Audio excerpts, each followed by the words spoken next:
تبارک و تعالیٰ تمام کے تمام گناہوں کو معاف کرنے والے ہیں۔ کبھی بھی زندگی میں اللہ کی ذات سے مایوس ہمیں نہیں ہونا ہے، نہیں ہونا ہے، اور مایوسی والے باتیں ہمیں کرنی ہی نہیں ہے مجلس کے اندر۔ اکثر دیکھتا ہوں مسلمانوں کو، یار ایسا حالات ہے، یار ایسا حالات ہے۔ بھائی یہ کیا ہے، یہ کیا ہے؟ اللہ نے ان کا ایمان مضبوط کیا تو قربانی بھی اللہ ایسی ہی لے رہا ہے۔ اگر وہ شہید ہو رہے ہیں تو دنیا سے کامیاب ہو کے جا رہے ہیں۔ تو یارو ہمیں خوش ہونے کی ضرورت ہے کہ اللہ نے وہاں کے مسلمانوں کو ایمان کو کیا بنایا ہے؟ مضبوط بنایا ہے۔ اللہ کی ذات کے لیے، اللہ کی وحدانیت کے لیے وہ اس سے لڑ رہے ہیں، یہود و نصارہ سے لڑ رہے ہیں۔ تو ہمیں مایوس نہیں ہونا ہے، مایوس نہیں ہونا ہے۔ ہمیں اللہ تبارک و تعالیٰ کی رحمت سے مایوس نہیں ہونا، اللہ سے مانگتے رہنا ہے۔ اب ہمارا کام کیا ہے؟ اب ہم ان کے لیے کیا کر سکتے ہیں؟ دعا کر سکتے ہیں، دعا کر سکتے ہیں۔ جتنے بیٹھ کے مجلسوں کے اندر لوگ باتیں کرتے ہیں، مجھے سچ ایک آدمی کھڑا ہو کے یہ بتا دے میں نے وہاں کے مسلمانوں کے لیے خاص 2 رکعت صلاۃ الحاجت پڑھی ہو اور اللہ سے دعا مانگی ہو، ایک آدمی نہیں کھڑا ہو سکتا ہے۔ ان باتوں کرنے سے بہتر یہ ہے کہ 2 رکعت پڑھو، 2 رکعت صلاۃ الحاجت کی پڑھو، اللہ کے سامنے ان کے لیے دعائیں مانگو کہ اللہ ان کو نصرت اور فتح عطا فرمائے، اللہ ان کی جان کی، مال کی، آبرو کی حفاظت فرمائے، ان کے لیے صدقہ خیرات کرو۔ تو یارو یہ مدد ہے ان کی، یہ مدد نہیں ہے، یہ تو ایک مسلمان کا دوسرے مسلمان سے کا دل توڑنا ہے۔ ہم دوسرے مسلمانوں کے بیچ ساتھ میں بیٹھ کے یہ باتیں کرتے ہیں کہ یار کیا ہوگا کیا نہیں ہوگا، ایسا ہو گیا ویسا ہو گیا۔ میں بس منبر پر کھڑے ہو کے اگر قسم کھا لوں، خدا کی قسم کھا کے کہتا ہوں، اگر اللہ کی طاقت، اللہ کی ذات وہ فلسطین کے مسلمانوں کے ساتھ میں نہ ہوتی، اسرائیل ایک دن کے اندر تباہ کر دیتا، ایک دن کے اندر تباہ کر دیتا۔ مسلمانوں کو کوئی طاقت ان کے سامنے کچھ بھی نہیں ہے، اگر ہے تو کیا ہے؟ اللہ ہے۔ کیا ہے؟ اللہ ہے۔ اللہ میں کا ساتھ ہے تو یارو یہاں تک دن کھینچے ہیں۔ تو جب جس کے ساتھ میں اللہ ہو جا وہ کامیاب ہے۔ دنیا کی کوئی پرواہ نہ ہو، دنیا کی کوئی پرواہ نہیں۔ اگر اللہ ہے اور دنیا ہے تو واہ واہ ہے، اگر دنیا ہے اور اللہ نہ ہے وہ دنیا بھی بیکار ہے، وہ مال بھی بیکار ہے۔ اور اللہ ناراض ہے، اولاد ہے، مال ہے، کاروبار ہے، سب کچھ ہے، وہ مال ہر چیز بیکار ہے۔ اور یارو وہاں کے مسلمانوں نے حضرت امام حسین رضی اللہ تعالیٰ عنہ سرزمین کربلا، کیا سرزمین کربلا کے اندر جب 2 سال کے بیٹے کو ہاتھ میں اٹھایا ہوا تھا کس نے؟ حضرت امام حسین رضی اللہ تعالیٰ عنہ نے، اور ایک تیر آیا اور گلے کے پار ہو گیا۔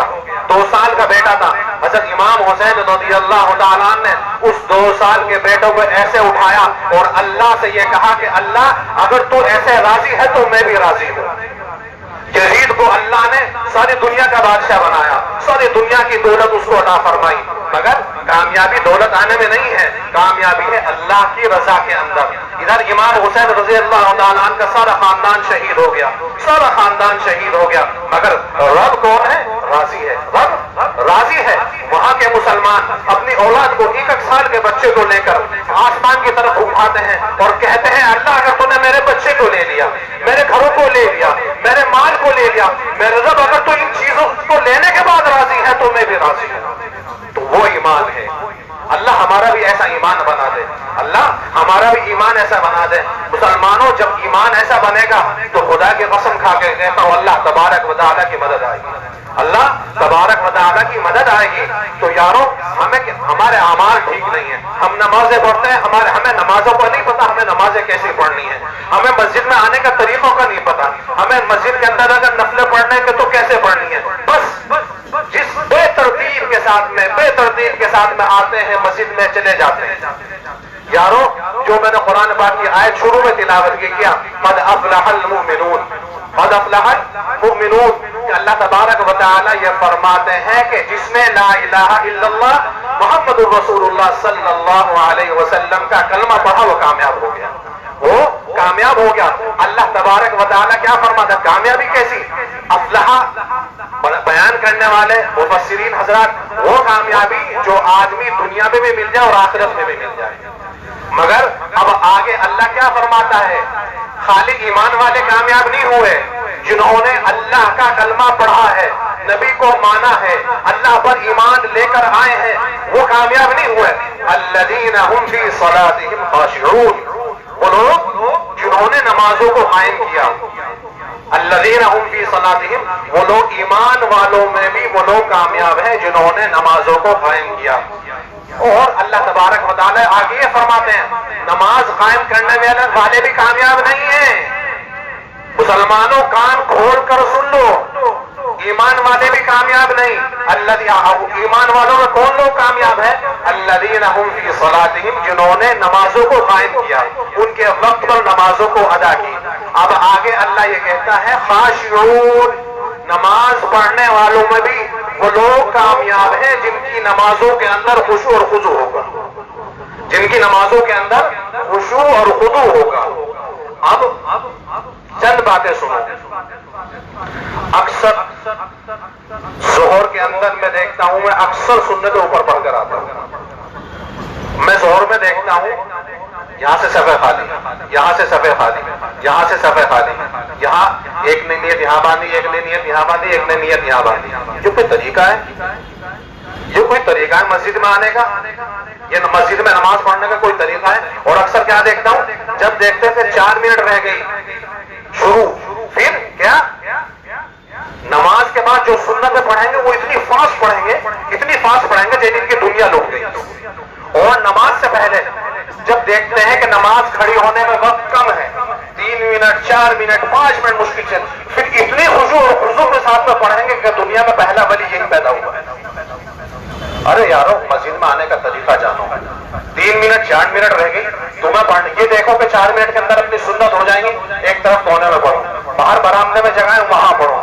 نماز کھڑی ہونے کا وقت ہے، کہیں بھی بیچ میں بھی نیت اکثر دیکھتا ہوں پہلی صف خالی پڑی، دوسری صف خالی پڑی، وہاں بیچ میں۔ اور نماز کے بعد تو حالات یہ ہوتے ہیں، ہمارے جو بھائی ہیں جن کی 1 رکعت 2 رکعت نکل گئی، 2 رکعت نکلنے کے بعد تمہیں یہ معلوم ہونا چاہیے شروع کی جو 3 صف 4 صف ہیں ان لوگوں کی تکبیر و اولا کے ساتھ میں نماز ہوئی ہے، تمہاری 2 رکعت چھوٹ گئی ہیں۔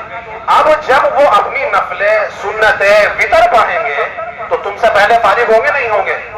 اب وہ دروازے کی بالکل بیچ میں کھڑے ہو گئے آخری صف میں، اور لمبی لمبی نماز ہے، لمبی لمبی نماز۔ ارے بھائی 2 رکعت پڑھ، ایک طرف کونے میں جا کے پڑھ۔ اگر خشوع خضوع دکھانا ہے تو اپنے گھروں کے اندر پڑھو نا۔ اللہ نے مسجد کو فرائض کے لیے بنایا ہے، یہ تو دکانوں میں جگہ نہیں، آفس میں جگہ نہیں۔ ایک حالات ایسے بن گئے کہ فرض کے بعد چلو بھائی سنتیں بھی نفل بھی مسجد میں پڑھ لو۔ اللہ تبارک و تعالیٰ نے مسجدوں کو فرائض کے لیے بنایا ہے۔ مسجد سے زیادہ افضل اپنے گھروں کے اندر نفل اور سنت پڑھنا ہے۔ اب ہم یہ کوئی طریقہ نہیں یار، سیکھو ان چیزوں کو، سیکھو، یہ چیزیں سیکھنے کی ہوتی ہیں۔ اب کیا ہوگا؟ اب آگے والا جو آپ سے آگے بیٹھا ہے وہ نہ آؤ دیکھے گا نہ داؤ دیکھے گا، 1 منٹ 2 منٹ انتظار کرے گا، آپ کے سامنے سے گزر جائے گا۔ اب اس کو بھی گنہگار تم نے بنایا اور خود بھی تم گنہگار ہو گئے۔ تو خشوع اور خضوع نماز میں کہاں سے پیدا ہو گیا؟ دوسروں کو تکلیف دینے کے بعد ہم اپنی سنتیں پڑھیں گے تو اللہ کے دربار میں قابل قبول ہوں گی یا نہیں ہوں گی؟ نہیں ہوں گی۔ تو یارو سلیقہ سیکھو، مسلمانوں سلیقہ سیکھو۔ آپ جو ہو دوسرے مذاہب کو سلیقہ سکھانے کے لیے دنیا میں آئے تھے، اور آج ہی ہم بد سلیقہ ہو گئے، بد تہذیب ہو گئے۔ ایک اللہ کے نبی صلی اللہ علیہ وسلم کی حدیث ہے کہ اللہ خوبصورت ہے اور خوبصورتی کو پسند فرماتے ہیں۔ اب یہ نہیں ہے کہ کالے جتنے بھی ہیں اللہ انہیں پسند نہیں فرمائے گا۔ خوبصورتی کا مطلب یہ ہے کہ انسان کی ہر چیز ترتیب سے ہو، کپڑوں کا ڈھنگ، اگر کپڑا پہننا ہے تو ترتیب سے ہو، داڑھی رکھنا ہے تو ترتیب سے ہو۔ اب بہت سے لوگ داڑھی رکھتے ہیں، کوئی بال کہیں جا رہا ہے، کوئی بال کہیں جا رہا ہے، اور بہت سے لوگ بڑے بال رکھتے ہیں۔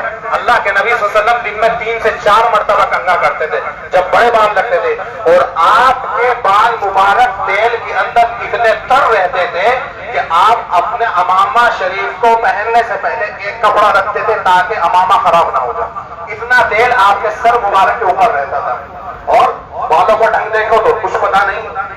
جتنے دیوانے ملیں گے، جتنے مجنون ملیں گے، سب مسلمانوں میں ملیں گے۔ یہ بدترتیبی کیا ہے؟ ہم نے اسلام کو جانا نہیں، ہم نے صرف کلمہ پڑھ لیا اسلام والے ہو گئے، ہم مسلمان ہو گئے۔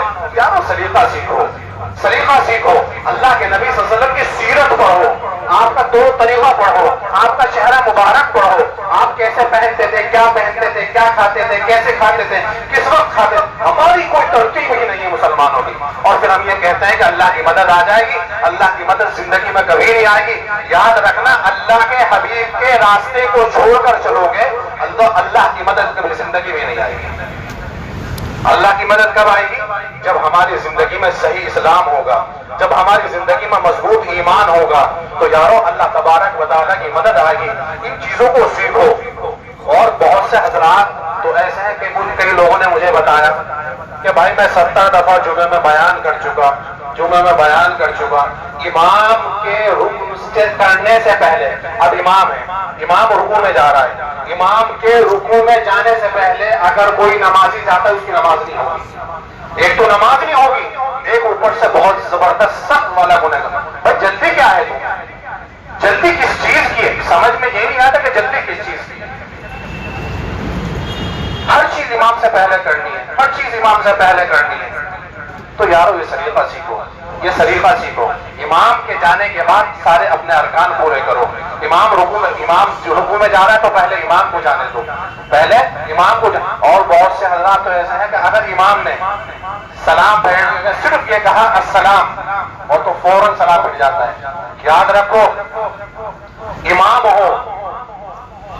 ہو یا مقتدی ہو یا تمہاری انفرادی نماز ہو، اگر السلام علیکم کے میم سے پہلے آپ نے سلام پھیر دیا، آپ کی نماز فاسد ہو گئی۔ السلام پہلے جو سلام ہے، پہلے سلام کی جو میم ہے علیکم والی، السلام علیکم، اس سے پہلے اگر سلام تم نے پھیر دیا، چاہے تمہاری نماز امام کے ساتھ میں ہو، تمہاری نماز امام کے بعد ہو، تمہاری نماز انفرادی ہو، تمہاری نماز اکیلے کی ہو، گھر میں پڑھو، مسجد میں پڑھو، السلام علیکم ورحمۃ اللہ، ایسے پہلے سلام کی علیکم سے پہلے اگر تم نے سلام پھیر دیا تو نماز فاسد ہو گئی۔ تو یارو ان چیزوں کو خیال رکھو، ان چیزوں کا خیال رکھو گے اور جماعت کے اندر اپنی صفوں کو درست کرو۔ یاد رکھو، مسلمانوں کے اندر جس دن مسلمانوں کے اندر یہ شوق پیدا ہو گیا کہ ہم اپنی نمازوں کی صفوں کو درست کر کے کھڑے ہوں گے، تو اللہ تبارک و تعالی مسلمانوں کے اندر اتحاد اور اتفاق پیدا کر دے گا، محبت ڈال دے گا، محبت ڈال دے گا۔ ہمیں سلیقہ ہی نہیں پتا ہے، ٹھیک ہے تمہیں پیر چوڑے کر کے کھڑے ہیں، مگر سنت کیا ہے؟ ہمارے پیروں کی انگلیاں جب بیت اللہ کی طرف ہوں۔ تم ایسے، اب بہت سے کو دیکھا ایسے ایڈی ایسے، آگے سے ایسے، ایک رخ شمال کی طرف، ایک جنوب کی طرف۔ ارے بھائی، اللہ کے نبی صلی اللہ علیہ وسلم کی حدیث ہے، آپ کا طریقہ ہے کہ ہمارا ہر اعضا بیت اللہ کی طرف ہو، ہمارا ہر اعضا۔ خضوع کا مطلب کیا ہے؟ خضوع کا مطلب یہی کہ ہمارا دل اللہ کی طرف ہو، ہمارا دل بیت اللہ کی طرف ہو۔ خضوع کا مطلب کیا ہے؟ خضوع کا مطلب یہ کہ ہمارے ہر اعضا بیت اللہ کی طرف ہو۔ پیر چوڑے کر کے کھڑے ہونا، کھڑے ہو، مگر پیر ہمارے سیدھے ہو، پیر ہمارے سیدھے ہو۔ یہ نماز کا طریقہ ہے، یہ نماز کا طریقہ ہے۔ مگر ہم کیا ہے، جو اسلام کا فنڈامنٹل ہے اس کا تو ہمیں پتہ نہیں، اور ہم ایک دوسرے کو دیکھ کر کوئی مولوی فری کا بھج جائے، کہیں یہ پتہ چل رہا ہے یہ امام صاحب ہے، یہ مولوی ہے، یہ عالم ہے، تو سوالوں کی ایسی بوچھار کریں گے، ایسی بوچھار کریں گے، اور ایسے سوال جس کا اسلام سے کوئی لینا دینا نہیں، جس کا اسلام سے کوئی لینا دینا نہیں۔ ہمیں نمازوں کے فرائض کا نہیں معلوم، ہمیں وضو کے فرائض کا نہیں معلوم، ہمیں صحیح معنوں میں غسل کا طریقہ کیا ہے اس کا نہیں معلوم، اور ہم باتیں کیا کرتے ہیں؟ ساتھ آسمان۔ تو یاد رکھنا، جتنے زیادہ سوالات کرو گے اتنے سوال تمہیں دین سے دور کریں گے۔ پہلے اپنا فنڈامنٹل مضبوط کرو، اپنی نمازوں کو درست کرو، اپنی وضو کو درست کرو، اپنی غسل کو درست کرو، اور ہمیں مسجد میں کیسے آنا ہے، کیسے جانا ہے۔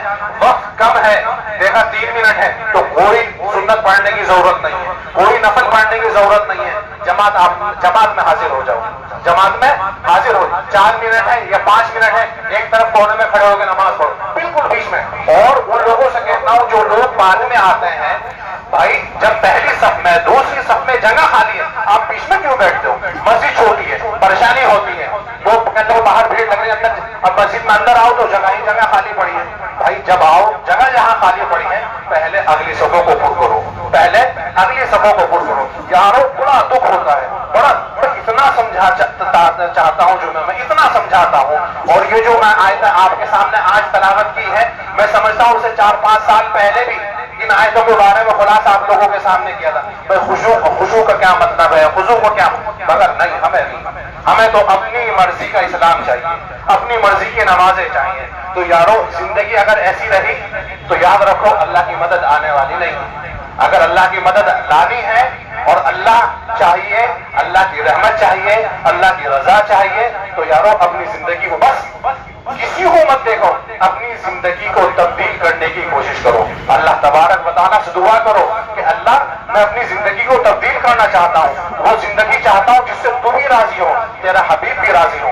میرے مولا مجھے اس کے اوپر استقامت کے ساتھ میں, مضبوطی کے ساتھ میں جما دے. تو اللہ تبارک و تعالیٰ جما دے گا. یارو وقت ختم ہو گیا. اللہ تبارک و تعالیٰ سے دعا گو ہو کہ اللہ تبارک و تعالیٰ ہم سبوں کو مضبوط ایمان عطا فرمائے, تقوی والا ایمان عطا فرمائے, اور نماز کا جو صحیح طریقہ ہے, سنت جو طریقہ ہے, اللہ تبارک و تعالیٰ اس کے اوپر ہم سبوں کو نماز پڑھنے کی توفیق عطا فرمائے. وآخر دعوانا الحمدللہ رب العالمین.